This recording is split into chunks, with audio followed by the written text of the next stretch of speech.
ఈరోజు జిల్లా tourism officer గారు అలాగే వారి యొక్క అధికార యంత్రాంగం కూడా ఖమ్మం చెరువుని పర్యాటక కేంద్రంగా చేసే దానికోసం వారు ఈరోజు అఫీషియల్గా విజిట్కి రావడం జరిగింది.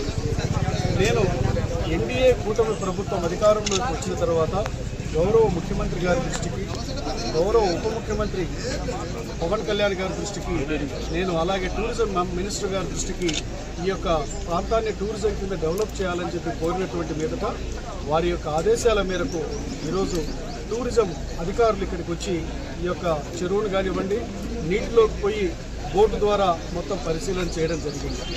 వారి అధికారులు కూడా చాలా సాటిస్ఫై అయ్యారు. ఈ ప్రాంతము పూర్తిగా టూరిజం అభివృద్ధికి అనుకూలమైనటువంటి ప్రాంతం అనేటువంటి విషయాన్ని వారు వ్యక్తపరచడం కూడా జరిగింది.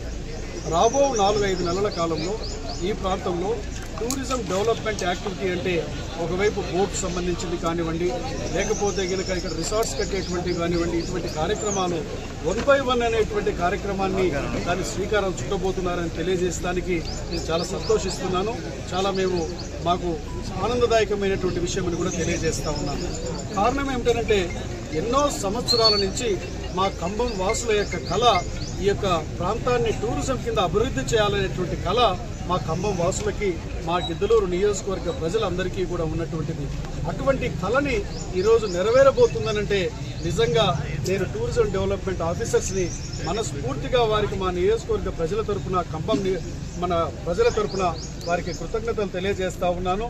మీరు విజిట్ చేయడమే కాదు మేడం, మేము మిమ్మల్ని రిక్వెస్ట్ చేసేది ఏంటంటే 3-4 నెలలు కాకుండా యాజ్ ఎర్లీ యాజ్ పాసిబుల్గా ఈ ప్రాంతంలో టూరిజం డెవలప్మెంట్ యాక్టివిటీ అనేటువంటిది మీరు స్టార్ట్ చేయవలసిందిగా మిమ్మల్ని కోరుతూ, ఇది ఏదేమైనా కూడా మనందరి ఆకాంక్ష నెరవేరబోతున్నటువంటి టైం అని తెలియజేసుకుంటూ నేను మీ దగ్గర సెలవు తీసుకుంటా ఉన్నాను.